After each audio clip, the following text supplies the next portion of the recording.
Welcome, everyone.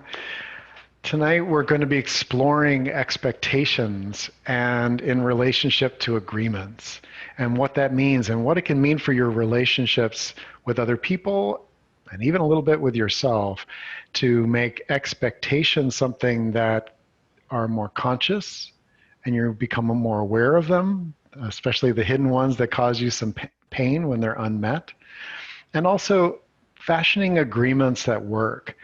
And I'm here tonight with all of you that are live from various places across the world. Welcome. Thank you so much for being here and co-creating. And if you're tuning in later, because right now you're asleep somewhere in Europe or you have other responsibilities, you are welcome to take a moment for all of us to drop in and feel the connection. We at Thriving Now love the geometry of a circle. Um, my co-host tonight, Kathy Bartuli, and I, we feel that we're facilitators. Our intention as coaches, emotional freedom coaches, is to make things hopefully a little bit easier. That's what facilitator stands for. Make it a little easier to use these new tools like EFT tapping. And if you're new to tapping, I'm excited for you. Our free manual that Kathy and I wrote is at thrivingnow.com/tapping. And I'd love, Kathy, for you to help us understand, like, what are we talking about when we talk about expectations and we talk about agreements? Well, I'm so excited that everyone's here because I think this is the key that many people are missing when they're in relationships and they're having conflict. Sometimes with themselves too, but with other people, just like running into conflict after conflict. And when I started understanding the difference between expectations and agreements, it was like this huge light bulb went off. So this topic, you having this understanding consciously and the way to release some of the old rigid beliefs about it, you will have freedom that you've never had before in your relationships. And I love, it's one of my favorite topics. I became aware of this topic years ago when I was first dating someone. She and I were sitting at the table. It was one of our first, like, we moved in together, we were making food together. It was like, oh, I wanted everything to be just right. And I was setting the table. And in our family, we did it a very certain way. The forks went on one side of the plate, the knives went a certain way. And I was doing it very properly to try to do a good job for our new relationship. And she went over and said, why ever would you do that? That's wrong. And I was like, no, this is the right way. I'm doing a good job. And she was very distraught. She was like, this is wrong. You can't do it that way. We had different expectations. We had our parents had just taught us a different way. We were both certain we were right. And it was just very awkward and uncomfortable. The problem is expectations come from how we're brought up. And all of us have different life experiences. And our parents have taught us the right way to do things and the way that we flow in a family. And then all of a sudden, people from different families get together.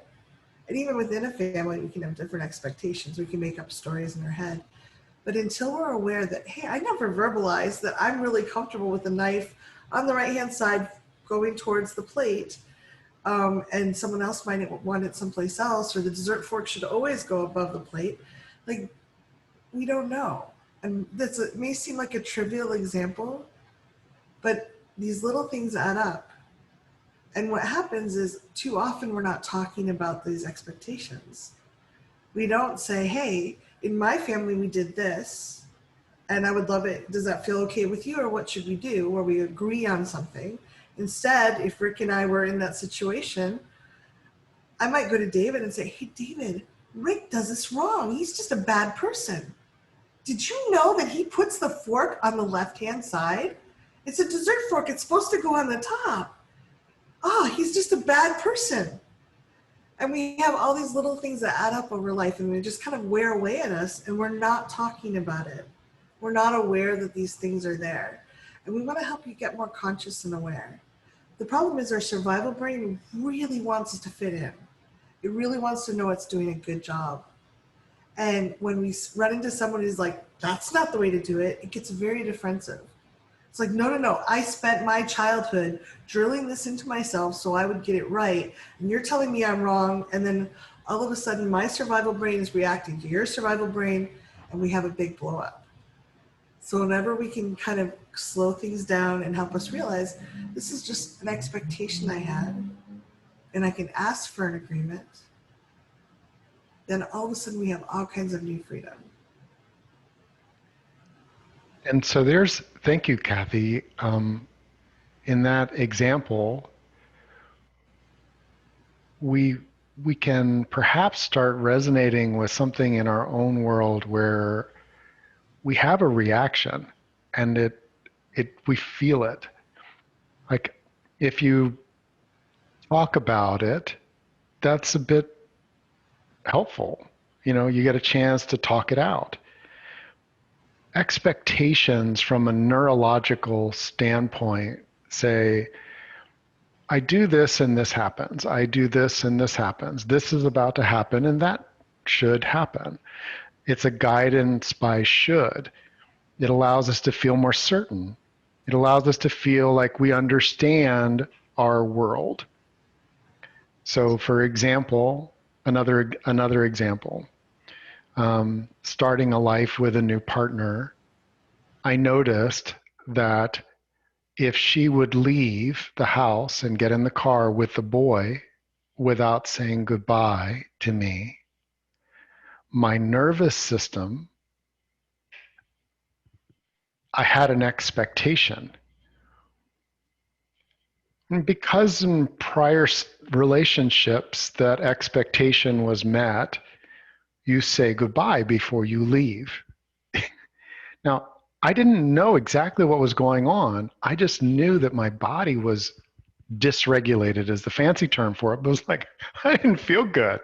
I started feeling like this has to change. Another clue that you've got an expectation. An agreement, which I think is like once an expectation, I believe that expectations are best if conscious. If we are aware that we have expectations, they're not a bad thing in and of themselves, but if there's some that are being unmet and causing our body distress in a situation, when something happens in a relationship, you can ask, well, what did I expect? Maybe you want to be in a place where you've quieted yourself down a little bit, where you can drop in and say, like, hey, well, what did I expect there? I expected that if there's a good, healthy love relationship, that the person will take the time to say goodbye before they leave. Now, as Kathy pointed out, and I think we can all recognize that maybe in our past we've had an expectation that was being unmet, and we just felt distress about it, and we kept feeling distress about it, and we didn't know what to do with it. When we do some emotional work around an expectation, it creates some space for an agreement. And an agreement, I believe, is best if it's possible. So I could demand an agreement. I, you will never, you need to agree. You will never leave the house without telling me goodbye. All right. Now, maybe that person, in order to try to meet my obvious distress, they care about me, they want to come through for me, they might say, okay, well, I'll try to do that. Notice how like tenuous that is. It doesn't feel solid. And this is where there is an art to crafting agreements. It's something that I believe that as you have more emotional freedom, crafting an agreement which embraces humanity and allows for imperfection, but not something that is, I don't know, what's the word, Kathy? Like in your disrespectful of the agreement. So, like I said, hey, I seem to have this expectation that you'd say goodbye before you leave.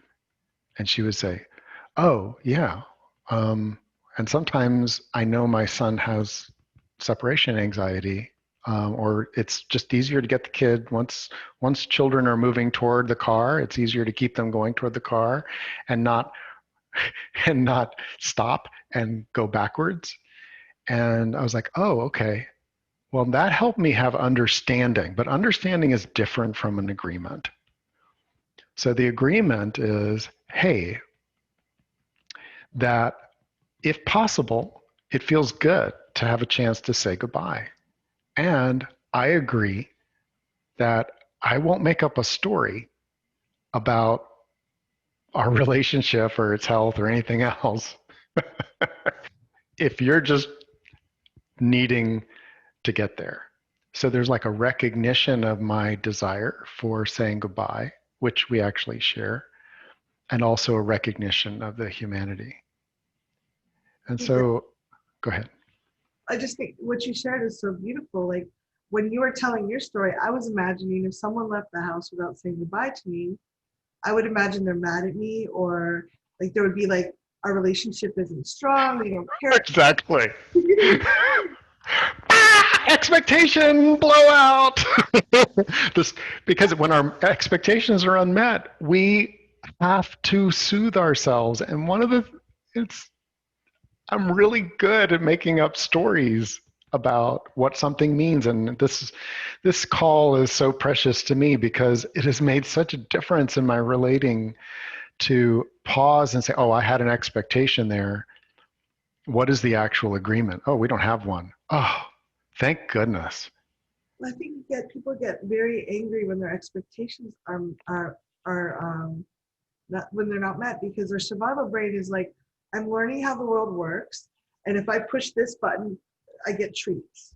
If I push this button, people get mad. Like we're learning how to function in the world, and when things don't go the way we thought, our survival brain's like, wait, maybe I don't know the recipe. Maybe I'm not safe. Maybe I'm not okay. And honestly, I think some of what's happening with the protests and people being very divided about them around racial inequality is partly that. I was brought up that you always did what the police officer said, you'd be safe. If you're polite, you do what they say, you're safe. So I've had people in my family say, well, if they were just nice to the police officers, these bad things wouldn't happen. They have an expectation that if they're polite to the police officer, all police officers everywhere will treat them well. And I think if their survival brain is getting really triggered when they're starting to get more and more evidence that not all police officers treat all humans as well as they could. And it's not saying all police officers are bad. There are just some people out there that aren't following the pattern that we're seeing. And then they get very, very intense about it because their survival brain they're being told that the recipe they have for surviving and functioning well in the world isn't working. And I think that's why there's some pushback at people when there's really good evidence that people are being harmed by police officers sometimes, even if they're doing nothing wrong. So I think it creates a divide because I don't want, I don't want to give up on my recipe that is giving me comfort. I don't want to necessarily see that Bonnie is having a different experience than me. Or, that Kayla it's not working for Kayla because then my recipe isn't as good as I thought it was. And my survival brain feels like maybe I'm not as safe. And I think that's one reason we react so strongly with our partners or with other people in society when they're saying what you're imagining isn't, like what you're expecting isn't what I'm going to do or isn't where I'm at. Yeah. Because the survival brain is just like, oh my God, maybe I'm not going to survive. So let's take a moment and come into our body. We've shared some examples, and when we come together in a group like this, the examples that we offer are meant to see where you are. What's something that now that we've been exploring this is an expectation that you have that's causing you some reaction when it's not met in relationship with others? And You can often look at places where you feel like someone did something wrong, because when we have a deep expectation, unexamined one, we tend to blame the other person for not flowing with us. And it's different. We have people that will break agreements. That's not what we're talking about here. We're talking about where we had an expectation of something would happen and it didn't. And we might feel like, oh, that they really let me down, or I feel very hurt by this. Doris shared, I expect people to have good sense, be respectful, just despite differences. That would be really nice if that happened more often, Doris. I agree. If you want to share in the chat, you can. Yeah, you can share in the chat. Would you lead us in a tapping around what's coming up for us in terms of an expectation? And I encourage, if you have something to write on and the expectation is alive for you, you're starting to get clarity like, oh, yeah, there's a part of me that needs that to be different. Well, I invite you to take a nice, slow, deep breath in.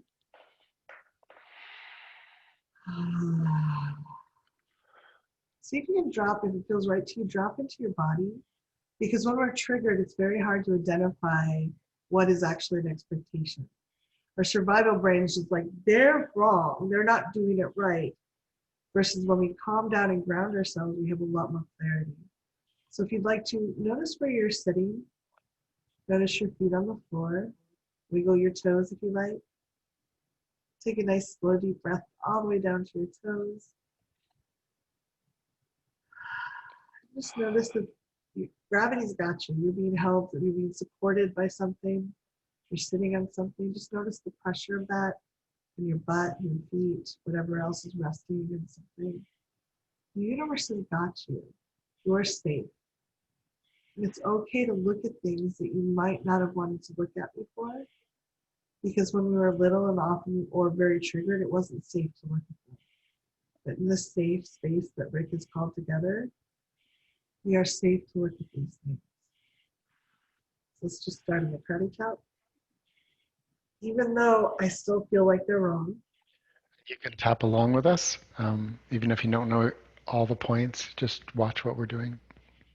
Could you repeat that, Kathy?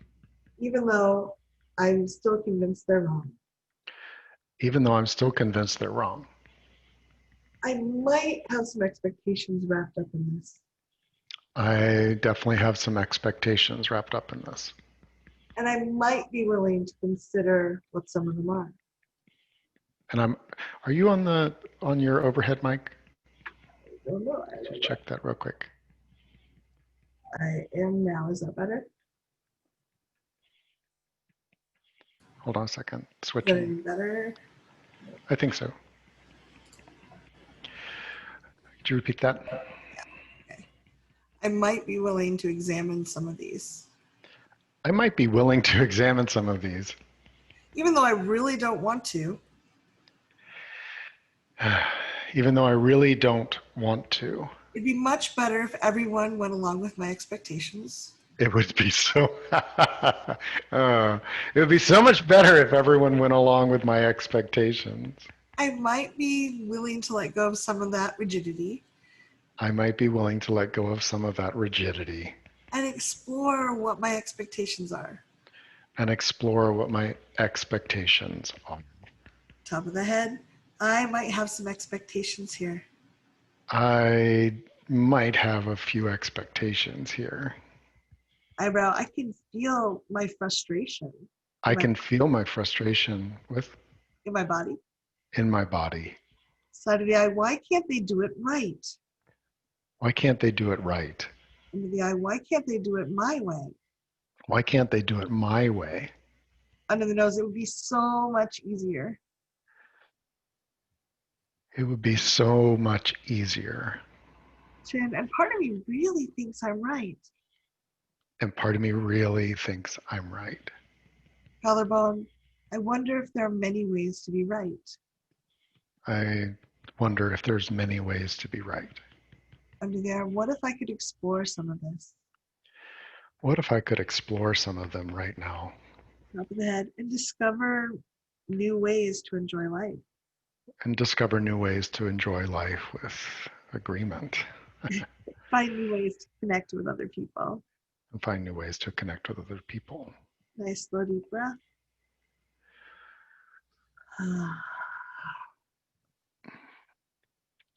Just notice how you're feeling in your body. Are you willing to look at this?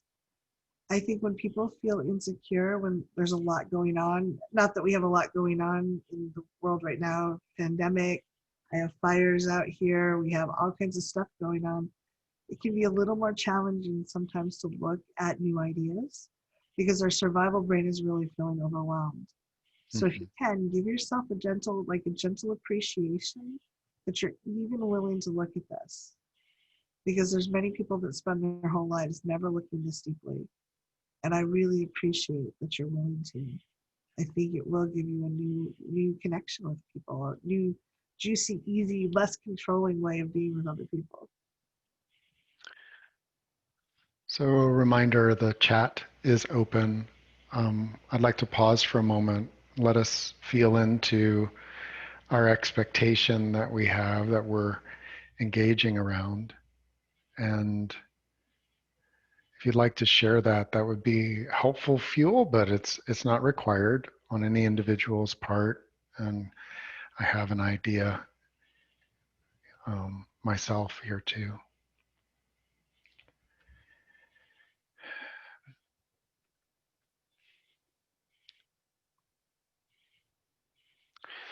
So one of the things that I've heard from our community are things like communication strategies. And a lot of them are like how strangers are supposed to meet and greet each other or not. How people who know and like each other are supposed to. What are the expectations around when they meet? And the pain that comes when that isn't met. And I know that for those of us that want a circle of connected and supportive people, how we communicate, how often, and what does it mean if there hasn't been communication is the type of thing that expectations play a role in, and agreements can take so much stress out of it.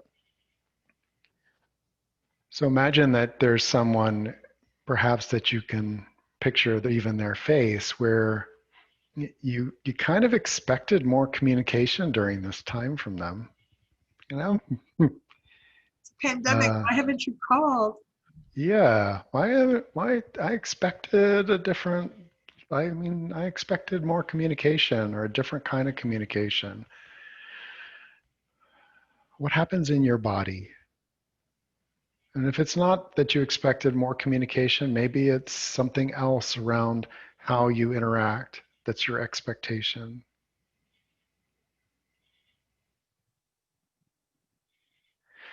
And someone offered about, one of my expectations grappling with, and grappling is a really powerfully accurate word around these things. Someone will call or text me back in what I consider to be a reasonable amount of time.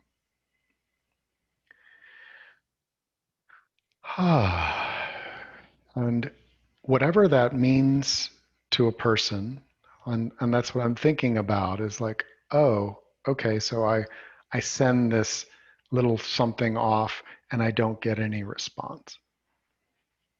Okay. And just be with whatever comes up in your body. I know that there are interpretations of what that means or could mean. But see if you can feel where in your body you start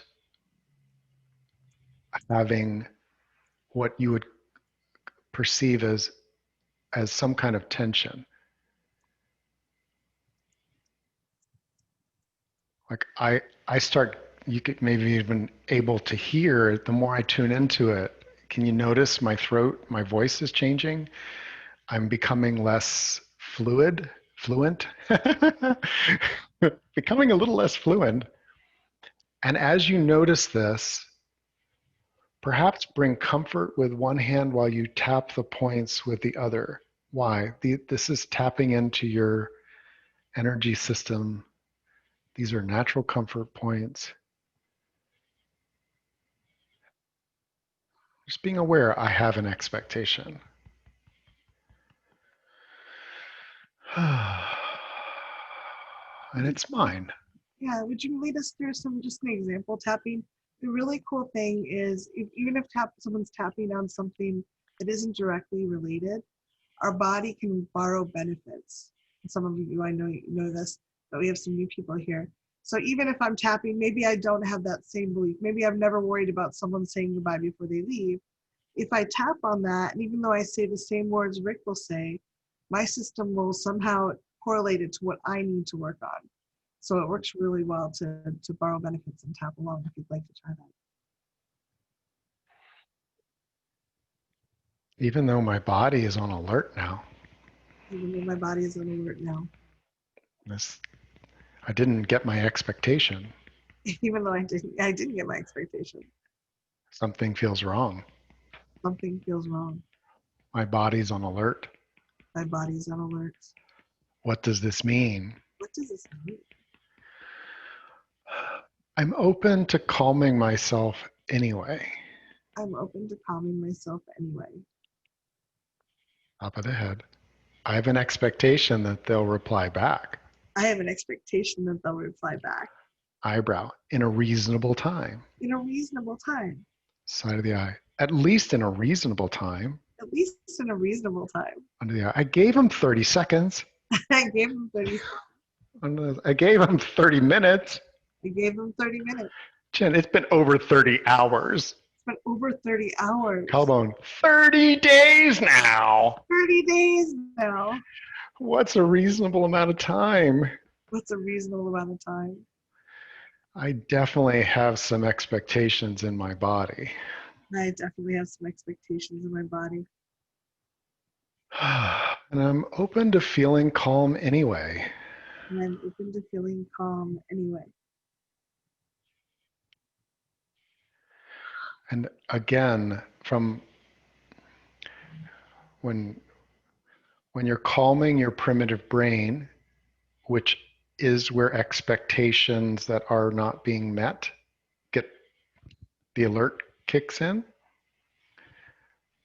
Being in your body, noticing what's happening, bringing some comfort, and letting there be a moment. Not that the situation is okay forever, that this is acceptable to you, but right here, right now, it's okay. It's okay to be aware. I have an expectation that's not getting met or didn't get met. And I'm okay being calmer about it.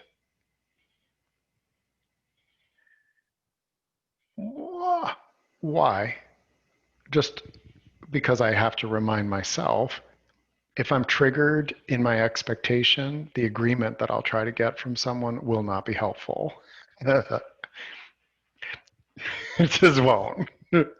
When we're in fight, flight, or freeze, we're trying to please them or, running away, whatever it is. If I'm not feeling the rest of me, if I'm just feeling triggered, any agreement's not going to go anywhere.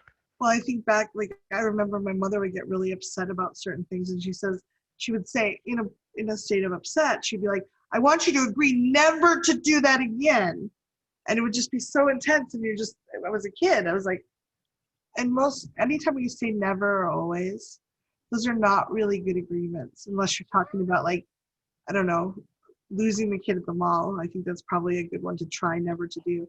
But like most things, we humans are not good at never or always doing. And when we're agreeing out of someone being really triggered, often we'll agree as a knee-jerk reaction just because we can tell there's a lot of intensity, but there's not the commitment to it or an agreement. May not be aligned with who I am. But I'm saying yes to just help that person not be overwhelming. And I do think that people are very afraid of having that. It's almost like for people, our survival brain, when we're not calming it, when we do tapping, we're helping to recalibrate our survival brain. We're helping it to feel less threatened. But for people whose survival brain is really triggered and feeling very unsafe, anything that comes close to changing their expectations becomes a threat. It's almost like it's this big red buzzer, and even if you get close to it, they start getting very upset. They're very reactive.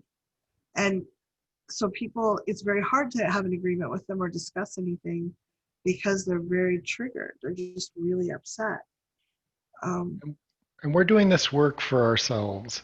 If we start with the recognition that I'm human, I have a primitive brain, I have expectations, Um, I had one guy say, I don't have any expectations. And I I grinned and I said, yeah, so like if you go to the faucet and mud comes out, he was quiet. Like, oh. I did kind of get pissed off when I expected the car to start the other day and it didn't. We have expectations. It's part of being human. And They're by very, doing the work, go ahead. well, expectations are very useful. Yeah, I expect if I flipped on the light, the switch on the wall, the light goes on overhead. They make my life easier. It's not like if I don't have any expectations, I would walk in every building I get to and go, is this a restaurant? Is this a restaurant? Versus knowing to look up, like I know where to get food out of restaurants. Back in the day, we right. could actually go in restaurants. And so here we're back into this communication. So let's say you send something off and you don't get back what you expected. And it bothers you. This bothers me. This bothers me. I'm feeling activated. It bothers me. I have an expectation. It's unmet. Do you see? I can just use whatever words and I feel it right here. Like, what do I do with this? What do I do with this? What do I do with this? Well, what if I just let it be okay for the next 30 seconds? Then what? Do we have an actual agreement? Or sometimes it might be, maybe I need to be a little more clear. Maybe I sent Noreen a message saying, are you going to be in town next weekend? I'd love to have lunch with you. And Noreen doesn't know that I'm trying to juggle a lot of things that weekend and there's other people waiting. Noreen might be like busy or thinking I'll get back to her tomorrow or whatever. It's okay to notice, wow, I'm feeling frustrated because I have to let these other people know and they're wanting to know. So I could text Noreen and say, hey, Noreen, I really would love to get together with lunch with you. And if you can't get back to me in the next hour, I'm going to have to pass and go to do something else.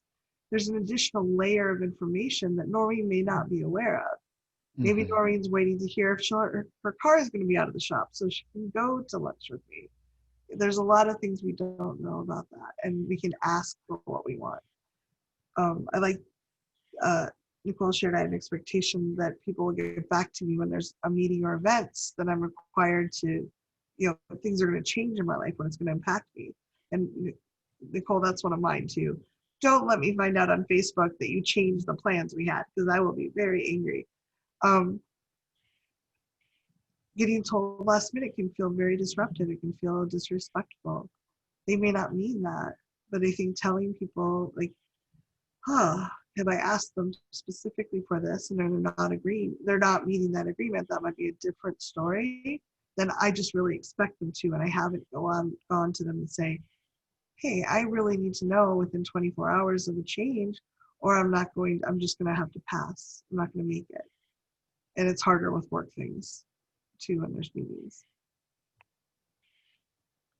If something, Gail said, if something upsets or triggers us in relationship to someone else, do we always have an expectation we don't realize or identify? Gail, that's not always the case. I might have an agreement with someone. Maybe Rick and I agreed to meet for lunch and he forgot and he doesn't show up. We have a clear agreement. It's not an expectation. But he forgot. I can be upset about that because maybe I drove out of my way and I changed other plans and I was looking forward to having lunch with them. I guess I'm hungry because I keep talking about lunch.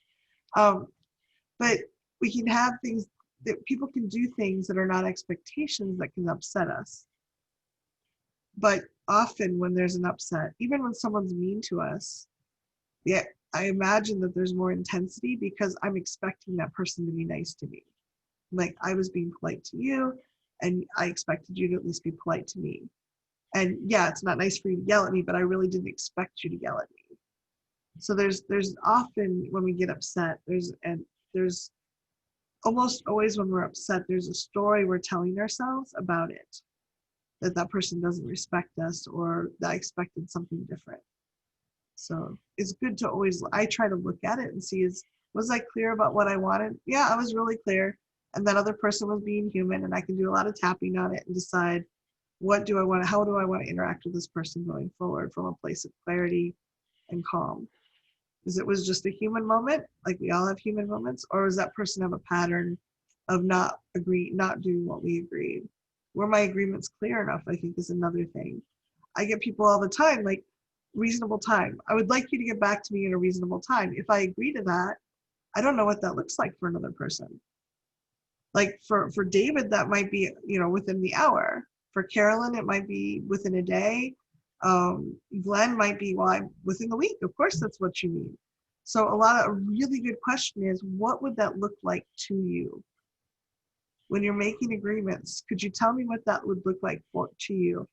And they're like, well, reasonable time. Well, no, how many hours? What is reasonable? It's great to have those discussions because you're actually learning about the other person and discovering that other people have different ideas of what a word may mean. And that gives us more clarity on other people and more, I think it makes the dance more juicy because we're not just doing a set dance all the time. We're like exploring together. Oh, that's what it means to you, huh?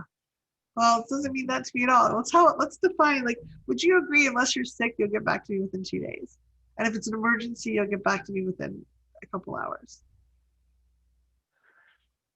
And and you just touched on right at the end there some of the things that I think are qualities of agreements. So, like, I have an agreement with a friend of mine that um, we agree to acknowledge that the way that if I send a message over to her, that it needs to ripen, and that ripening may take several weeks. If it is something that I would like an acknowledgement that it's been received, I'll ask for it. Would you just let me know that you've gotten this? I've seen If you it's something that's time sensitive, like specifically, like would you like to get together for a FaceTime on Monday? If I don't hear back from you by 5 today, I'll free up that space. Mhm. I've penciled it in. Do you see how like I'm acknowledging my expectation normally for people that, that we have what's reasonable interaction, but the more that I'm even taking people that really do interact like that and making it more explicit, like reaching a place that allows for freedom for someone not to be on the hook for my emotional reaction. So, like, I'm pre-paving my own ease. Think about that. How do you make it easeful for yourself? Like, if I have an agreement that says, hey, when you walk into the room, we both love to connect, and if we're not, we agree that that will not be used as a way of signaling that I'm upset in a passive aggressive way. That it means something completely different along the menu lines of I'm focused elsewhere, I'm really hungry and I can't even think of anything until I get food in my mouth. I'm busy listening to something on my ear pods that you may not even see. I'm assuming that you're busy just by the look on your face. But there's all these other beautiful, reasonable choices. But what it won't mean is that I'm sensitive to that. It won't mean that you're upset. And that's why you're not. See, the expectation can be like, I need reassurance. Okay. Isn't that interesting? If I own that, like I need reassurance when someone walks into the room that we're good, you know, maybe 95% of the time that works out. But by making sure that my agreement paves the way for me to be able to calm my nervous system. Hey, I text you, and if I don't hear back from you, I'm going to assume that you're really in your life and that we agree that unless we're really like something else has happened that's really a catastrophe for our relationship, that we won't use lack of communication as a way of signaling to the other that there's anything wrong. That silence does not mean disconnect. And we're going to practice that when silence exists between us, that there's a sacredness in the silence. I do this with my kids. They're not big communicators. And, we have an agreement that if there's ever anything between us, that we won't use not talking about it. And that's a hard agreement. It requires some courage. It And also requires some willingness to forgive if the person really isn't up to it. But it's an agreement that feels a lot better than the expectation that creates a lot of noise.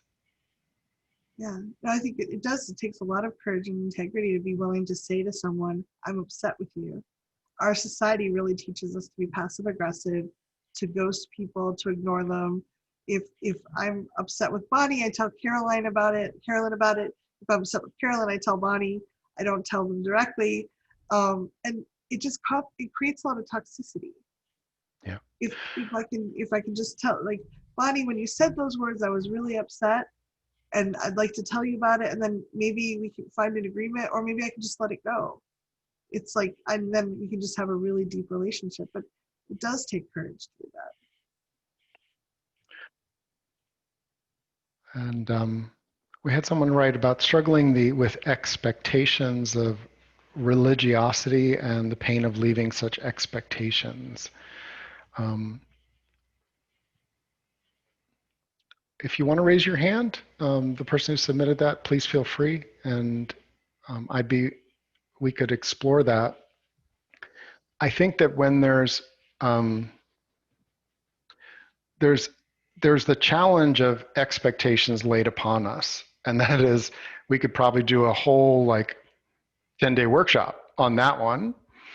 I'm focusing in a certain way, like what can we do about recognizing our own expectations? It will make us clearer when expectations are coming our way. Oh, is there something that you were expecting that you didn't get from me?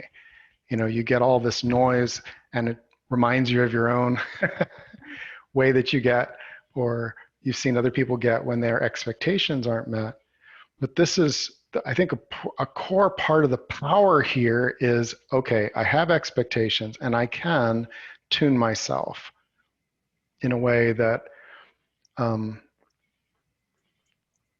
like I have an agreement with myself about communication. If I send something off to someone, the agreement is, as I start making a negative story, that I will pause. I will do my practices. I will do my tapping. I will do my meditation. I will journal until I get something that feels like, okay, what am I called to be and do here? Am I called to reach out? Am I letting it ripen? Am I allowing more space? Am I being with my own hurt, disappointment? Um, And that's where we bring as much of the personal power into this process as possible, because agreements between people who have differing expectations about where the fork goes, it's amazing, isn't it, Kathy, how loud fork placement can get. And we do have a hand raised for that. Do you want to? Okay, Junrong, you should be able to Yeah, unmute. yeah. Hi, Yeah, Kathy. you told me to raise my Yeah. hand because I Thank you. posted the question So what does or that mean? the response. What Sorry? does it, what does it mean to you when you're talking about stepping away Yeah. from family religion or the religion you were brought up with? Yeah, the religion that I was not really brought up with, but that I started attending since I guess second grade, if you yeah, in American kind of logic. In Okay, in my country it's called secondary school. okay. And Yeah, so do you feel like you're expected to continue with that? yeah, I had a lot of pressure to continue. So what I did was that I left, um, you want to call it system or religion, um, basically church. And many people were kind of like, my leaders, they were pretty disappointed. Like they felt like I was going somewhere else wrong, somewhere else bad. Yeah. And Where many do of you feel that in your body? my chest, like it feels very constricted, like what Rick was saying. Yeah. So take a Tight. nice, yeah, let's just do a little tapping on that. Take a nice deep breath.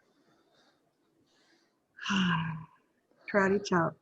Even though they had expectations for me Even though they had expectations from me, and they're telling me I'm doing it wrong, they're telling me that I'm doing it wrong. I think maybe I can be spiritual in many ways. Maybe I think I can be spiritual in many ways, Even though they're convinced I'm wrong even though they're convinced that I'm wrong. and they have expectations about how God works. They have expectations of how God works. I think God might be bigger than their expectations. I think God might be bigger than their expectations. Even though I feel their disappointment in my chest, Sorry? even though I feel their disappointment in my chest, Even though I feel the disappointment in my chest, I'm open to discovering what I want open to discovering what I want and exploring what's right for me. and exploring what's right for me. Top of the head, they have a lot of expectations. They have a lot of expectations. Eyebrow, the entire group reinforces those expectations. The entire group reinforces their expectation on me. Side of the eye, that's a lot of pressure. That's a lot of pressure. Under the eye, and I feel that in my body. And I feel that in my body. Under the nose, I'd like to have more freedom. I like to have more freedom. Chin, and I acknowledge that it's just their expectations. And I acknowledge that it's just their expectations. Collarbone, they think they're right. They think they're right. Under the arm, and I want more freedom than that. I want more freedom in that. Top of that, I choose to embrace what is right for me. I choose to embrace what is right for me. Take a nice deep breath.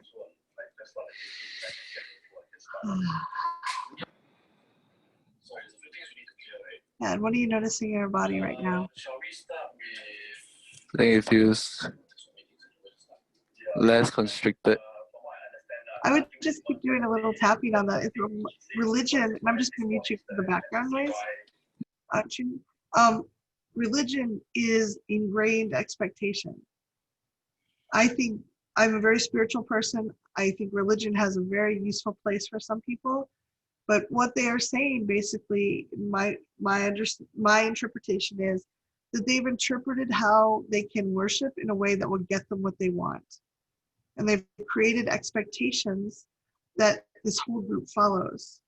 If I do a certain genuflection or a certain symbol or follow certain ceremonies, I will be considered a good person and God is going to love me.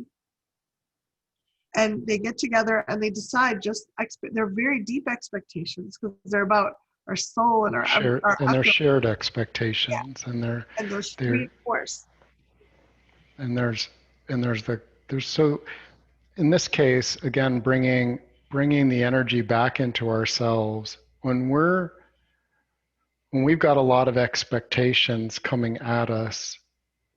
It can feel like, oh, I have to agree. And there can be this push pull, this conflict. And we do a lot of conflict tapping in our circle work. But here's the thing. You can figure out what is the agreement that I choose to have with myself. What is the sacred agreement that you can come back to in times of distress? That can take some soul searching, to use a religious term, which reflects that the agreements that we have with ourselves really do matter. And when we take an expectation like, oh, I expect to keep my mother happy, I expect to keep my tribe happy, I expect that that I'm going to be able to say yes to what these people want from me. I had that expectation and the agreement, like when something matters, I will go within and I will take the time to really reflect deeply on it so that I have my clarity.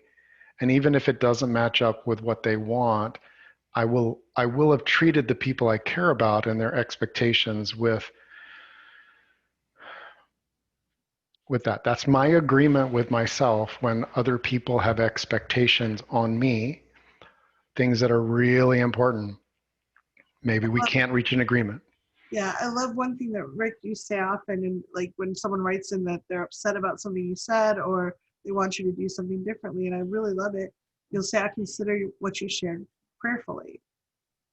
And I really do think we have inner guidance that is closer to what is right for us than what a religion can tell, someone outside can prescribe for us often. That doesn't mean we can't take wisdom and guidance from those things if that's right for us. Mhm. But And when you look at the definition of agreement, there's congruence, there's what was it harmony, an mhm. accordance, um, and that is a felt feeling within yourself. Um, that's not how I was taught, and you may not agree, and that's cool. And in the work of emotional freedom, one of the things that I've seen over and over again is that when people have their inner congruence, their harmony about how they want to walk in the world, what is true and meaningful for them, where their energy is going to be invested and where it really isn't, despite expectations that might want to call and demand their energy be spent, their life force, their time spent a certain way. When they feel that, it's palpable. It really is. And I've been blessed, and I appreciate so many of the familiar faces on the call to have gone on the journey where an expectation has been not met, that we explore what it feels like, where the conflict may be, and go back into deep clarity within yourself, and then bringing that into the exploration of where we might agree or not. I love that. And I think that kind of segues in of your Anika shared, it's a very interesting topic. Seems to me that my major expectation of myself. And I think that that's really true. Nicole said when Rick shared about being human, and I tapped on it, it felt weird. Like, what human? What is that?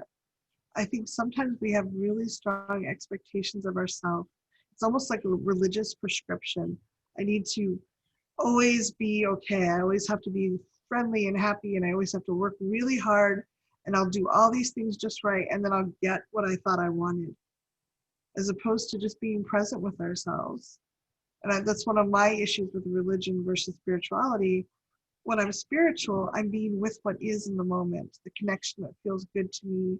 Maybe I need very quiet energy right now, or maybe I need a lot of like, let's go out and like jump up and down and scream and be really happy. When expectations of ourselves can lock us into a really strong trap where we don't get to be ourselves in the moment. And that dance, this presence with myself. Who am I right now? There's a lot of smoke here today. I've been very quiet. And there's part of me that is the go-getter. I'm a hardworking person. I get a lot done. I'm working on some really big projects. I have a great festival coming up. I had a lot to do. And I really needed, my throat felt very raspy. And I really needed to be quiet part of the day. And it did not meet my expectations for who I was supposed to be today. And I struggled with that a little bit. And when I could let it go and actually relax into, oh, I have this good book. I got my work done that needed to get done today. I can have some nice cool tea to kind of soothe my throat. It was really a sweet time. But we get so caught up in our expectations of ourselves. We're kind of beating ourselves and whipping ourselves. Or we're beating and whipping other people to try to get them to dance the way that we thought we wanted. We have the story in our head. I think it will look like this. And I'm going to try to get all these other people to act in the script that they've never seen. And if they don't do it, they must not love me, or I'm not worthy of that experience. versus what is right now. What were you going to say?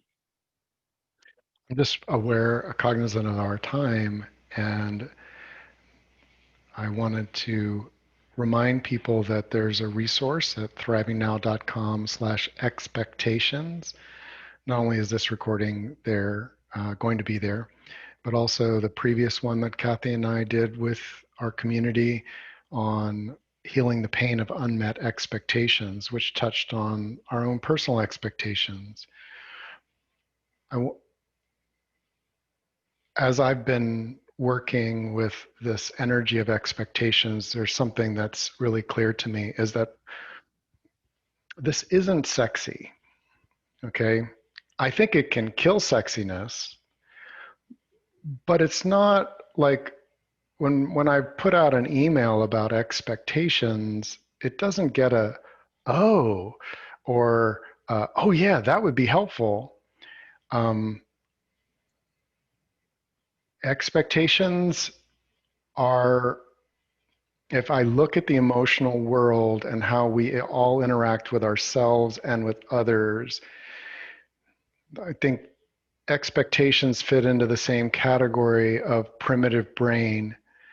If we can normalize, as Gail mentioned, can I just ask someone what they expected?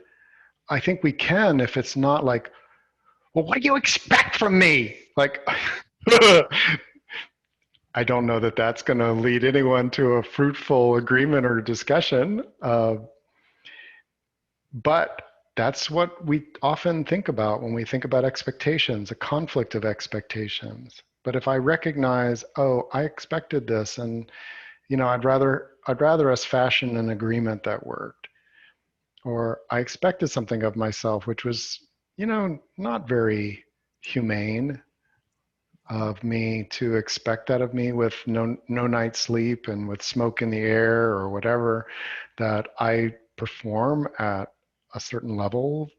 That expectation is harmful to my own sense of well-being. And when we normalize this so that you and I can talk about, well, what did you expect from that? And you can go within and say, oh, interesting. I actually expected you to reply right away and you didn't. Oh, okay. What kind of agreement might feel good for us so that we have some spaciousness, you know? It's And so powerful go when you ahead. have. No, it's just so powerful when you have that. I go back to the analogy. Have you ever been in a restaurant and you're trying to decide maybe between iced tea and Coke? Which do I want? I'm going to go with iced tea. And the waitress brings you the opposite. The one you almost ordered, and you take a drink of it, and it tastes horrible because you were expecting something else. A lot of times our expectations limit our beliefs and our what we see, and something equally good or better can be right in front of us, but because we have that taste for iced tea, we're expecting iced tea. The thing we really, it could be even better. That's what we got. Maybe it's a chocolate milkshake and you just really love chocolate milkshakes, but you're like, oh, this is not what I expected.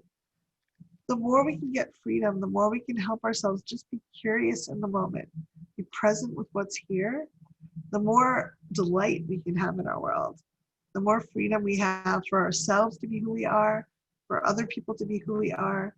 And I know I used to have such strong expectations of myself and others that going out in the world felt like I was getting electric shocks all the time. Like I was like waiting for that, flinching for not meeting people's expectations. When we just realize we're not going to meet everybody's expectations and we get to be ourselves in this moment, curious about what's coming to us, we have so much more resilience and ability to connect in authentic ways. And that makes life incredibly delicious. Mm-hmm. Thank you all so much. At thrivingnow.com/expectations, there's a series of videos. I'm going to be adding some more. Um, there's a comment section there. I'd love to hear from you what you've taken, some aha moments, and maybe even how you've applied this. If that's a little too vulnerable for where you are right now, Kathy and I are the only ones who read emails sent to support@thrivingnow.com. So thank you for being here. Thank you, Kathy, for co-creating. And Pleasure. Ah, let's continue. Bye, everyone. Thank you, everyone. Have a great night. Lots of Hmm. curiosity. Bye.